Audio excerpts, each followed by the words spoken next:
सबसे पहले भगवान भोलेनाथ के चरणों में प्रणाम करती हूँ, मेरा प्रणाम स्वीकार हो।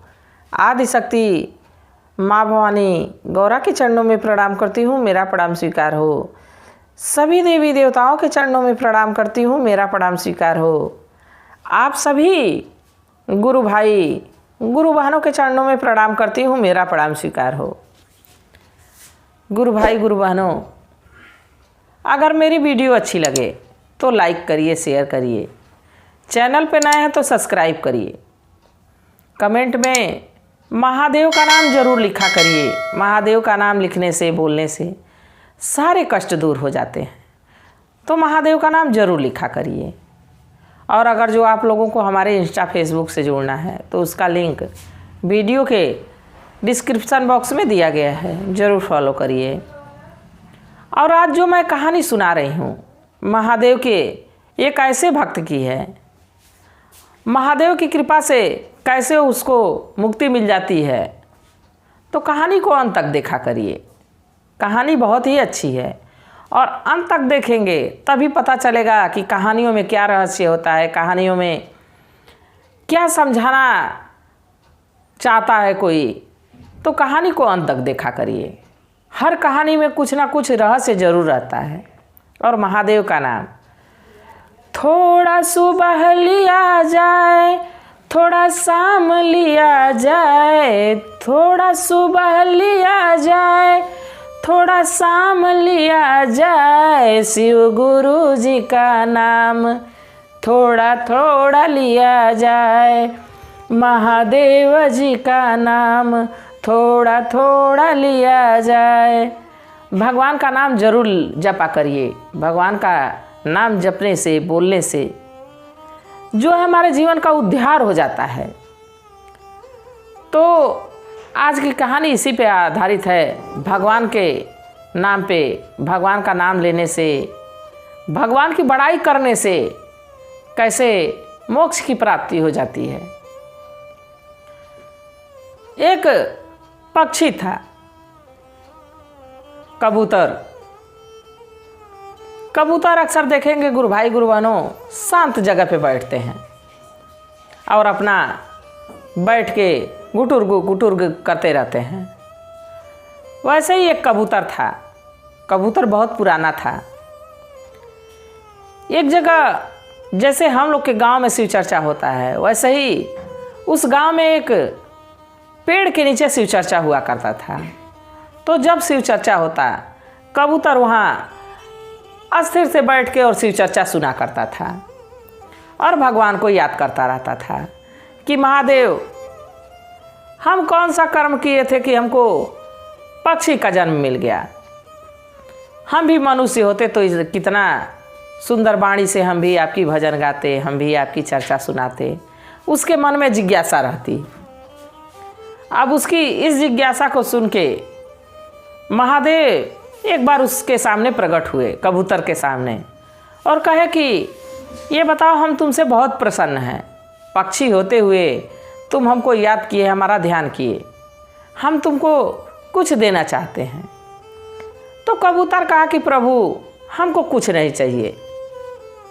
हमको अब तो पक्षी का जन्म मिल ही गया है। मैं कुछ ऐसा कर्म किया होऊंगा कि मुझे इस जन्म में पक्षी का जन्म मिला है।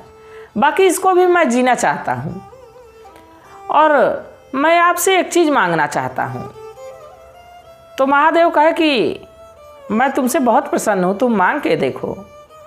तो कबूतर कहा कि ऐसा है प्रभु कि हमको बैकुंठ यात्रा करना है, हमको बैकुंठ घूमना है। तो महादेव कहे कि इतनी सी बात है, ठीक है, तुम इसी जन्म में बैकुंठ घूमोगे। और यह कह के महादेव अंतर्ध्यान हो गए। अब कबूतर धीरे धीरे समय बीतता रहा। एक दिन सोचा कि महादेव, जब हमको बैकुंठ घूमने का आदेश दे ही दिए तो आज मैं बैकुंठ घूम आता हूँ। और कबूतर निकल गया, उस डाल पर से उड़ गया बैकुंठ जाने के लिए। उड़ते उड़ते उड़ते उड़ते जो है कबूतर पहुंचा रेगिस्तान में।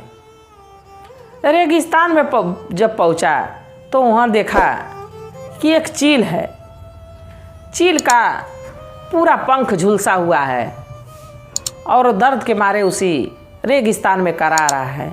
गुरु भाई गुरु बहनों, आप लोग भी जानते हैं कि रेगिस्तान में ना पानी मिलता है ना छाँव मिलती है, बालू ही बालू, धूप ही धूप, चारों तरफ देखेंगे तो तपन तपन दिखाई देगा, मानो आग सी लगी हो। अब उस रेगिस्तान में ना उस चील को पानी मिल रही थी, ना उसकी प्यास बुझ रही थी, ना छाँव मिल रही थी। और उस धूप के वजह से उसके पंख जो हैं झुलस के ख़त्म हो गए थे, उड़ भी नहीं सकता था।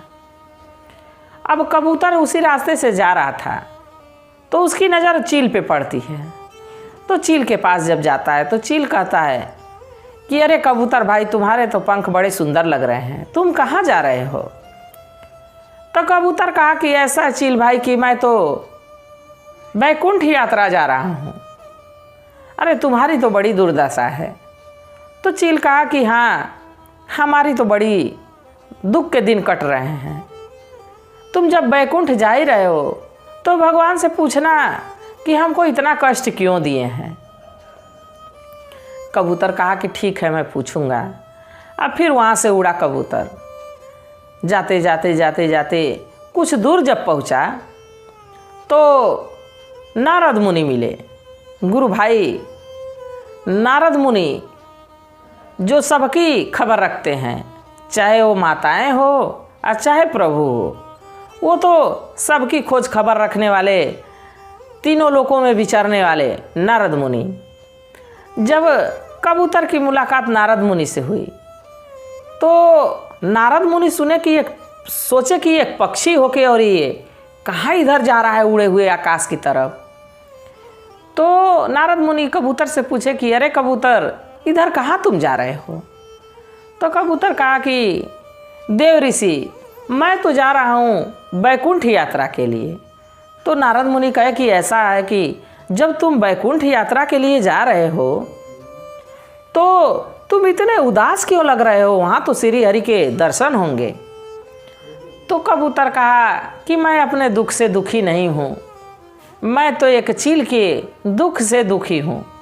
देखिए गुरु भाई गुरु बहनों, अपना ही दुख दुख नहीं होता है। अगर जो हम किसी दूसरे के दुख से दुखी होते हैं तो ये बहुत बड़ी बात है।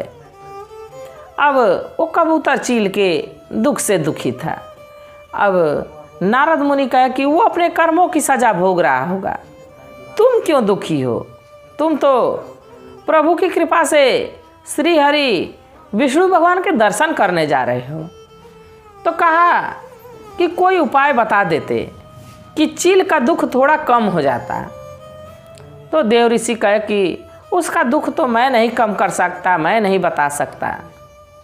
अब जब जा ही रहे हो वैकुंठ तो भगवान विष्णु से पूछ लेना। कबूतर कहा कि ठीक है, मैं जा रहा हूँ, अब भगवान जी से ही पूछूंगा। और कबूतर उड़ते उड़ते उड़ते उड़ते बैकुंठ जा पहुँचा। जब बैकुंठ में पहुँचा तो प्रभु अपना बैठे हुए थे, मुस्कुरा रहे हैं माँ लक्ष्मी के साथ। अब जब वहाँ पहुँचा वो तो भगवान विष्णु भगवान को प्रणाम किया। भगवान विष्णु तो समझ ही गए कि इसको जरूर महादेव की दया प्राप्त है, तभी हमारे पास जीवित अपने शरीर के साथ पहुँचा है। तो कबूतर से कहे कि ऐसा है कि हमारा दर्शन पाने के बाद तुम खुश नहीं हुए, क्या बात है? तो कबूतर कहा कि प्रभु, खुशी तो है, बाकी उससे बड़ा मुझे दुख है। तो भगवान विष्णु कहे कि ये बताओ कि तुमको दुख किस बात का है? तो कहा कि अपने दुख से दुखी नहीं हूँ प्रभु, मैं तो जो रास्ते में मुझे चील मिली थी मैं उसके दुख से दुखी हूँ। रेगिस्तान में झुलसी पड़ी है, उसके पंख झुलस गए हैं, उसको पानी नहीं मिल रहा है, उसको छांव नहीं मिल रही है, बिल्कुल बेचैन है, उसके प्राण भी नहीं निकल रहे हैं। तो भगवान विष्णु मुस्कुराने लगे, कहे कि तुम उसके दुख से दुखी हो, इस बात को मैं समझ गया, बाकी वो अपने कर्मों की सजा भोग रहा है। तो कबूतर कहा कि प्रभु, अगर जो सच्चे मन से, सच्चे हृदय से मैं आपकी आराधना किया हूँ, पूजा किया हूँ, तो उसका दुख दूर कर देते। तो भगवान विष्णु कहे कि मैं ऐसा नहीं कर सकता हूँ, क्योंकि वो जब अगले जन्म में मनुष्य का रूप था, उसका मनुष्य था, तो लोगों को बड़ा कष्ट देता था, चोरी करता, मारपीट करता, लोगों से हमेशा उलझा रहता, और जिस पे गुस्सा होता, अगर जो किसी पे गुस्सा होता तो उसको ये जला दिया करता था। इसलिए इस जन्म में उसके पंख जो है झुलस गए हैं। तो कबूतर कहा कि ठीक है प्रभु, उस मनुष्य के रूप में उसको नहीं समझ में आया, उस जन्म में नहीं समझ में आया, गलतियां कर दिया, पर प्रभु इस जन्म में बड़ा करा रहा है, बड़ा दर्द उसको हो रहा है, कुछ तो उसका दर्द कम कर दीजिए।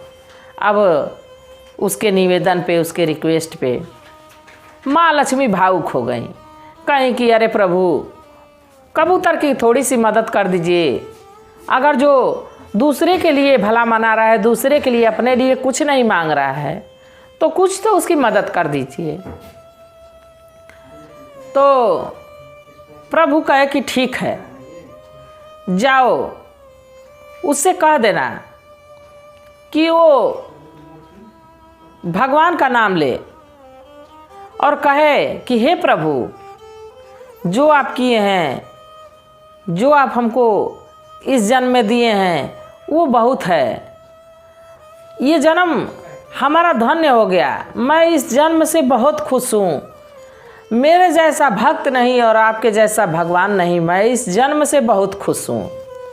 ये बातों कहता रहे हमेशा, जरूर उसका कष्ट कम हो जाएगा। तो कबूतर कहा कि ठीक है प्रभु, और कबूतर चल दिया। जब कबूतर पहुंचा उस चील के पास, तो चील से कहा कि चील भाई, मैं तो बैकुंठ घूम के आ गया, प्रभु के दर्शन करके आ गया महादेव की कृपा से, बाकी तुम्हारा दुख हमसे सहा नहीं जा रहा है। ऐसा है मित्र कि तुम कहना कि हे प्रभु, हमारा जन्म धन्य हो गया, हम अपने इस जन्म से बहुत खुश हैं, हम इस दर्द से बहुत खुश हैं, और हमारे जैसा भक्त नहीं और आपके जैसा भगवान नहीं, मैं अपने जीवन से बहुत खुश हूँ, इस जीवन से बहुत खुश हूँ। यही बात रोज़ कहना।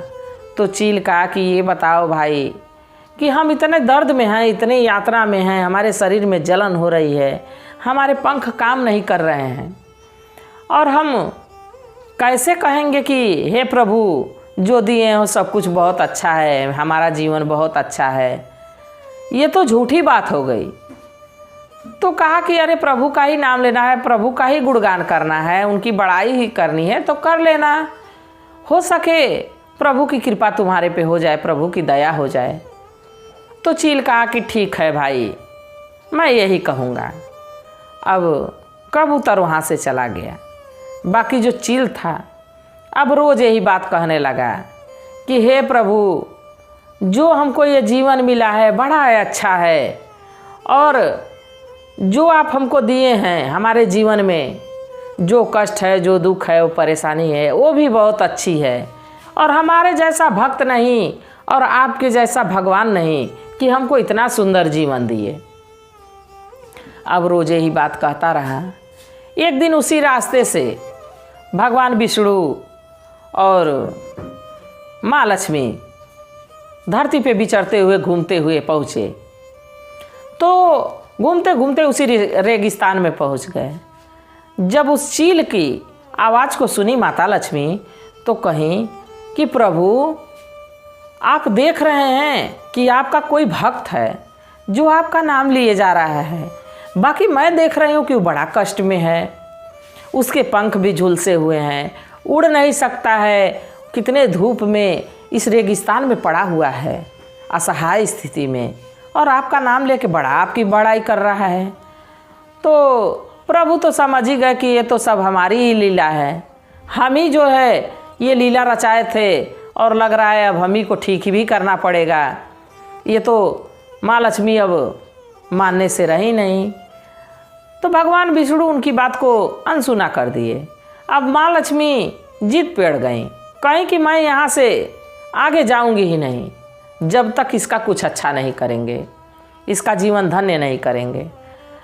तो भगवान विष्णु कहे कि ये बताओ कि अगले जन्म में इतना पाप किया है, इस जन्म में कैसे इसका अच्छा हो सकता है।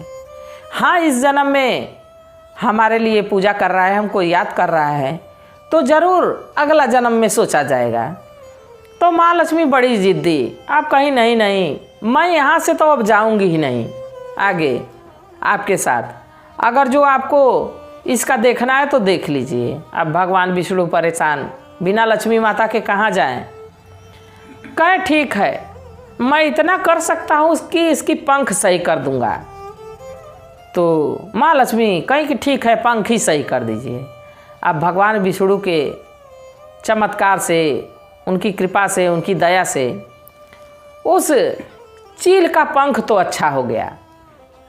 अब धीरे धीरे कुछ दिनों में उसके पंख जो हैं सुंदर हो गए, उड़ने लायक हो गए। अब भगवान विष्णु माँ लक्ष्मी तो चले गए। अब चील रोज फिर वैसे ही भगवान का नाम जपता कहता कि हे प्रभु, जो आप हमको दिए हैं वो बहुत अच्छा है, हमारा जीवन बहुत अच्छा है, हम जो इस धरती पे हैं आपके वजह से हैं, हमारे जैसा भक्त नहीं और आपके जैसा प्रभु नहीं जो हम पे इतना दया किए कि हमको ये जीवन मिला। अब वो ऐसे ही बोल रहा था कि उसी रास्ते से ब्रह्मा जी और माँ सरस्वती जा रहे थे।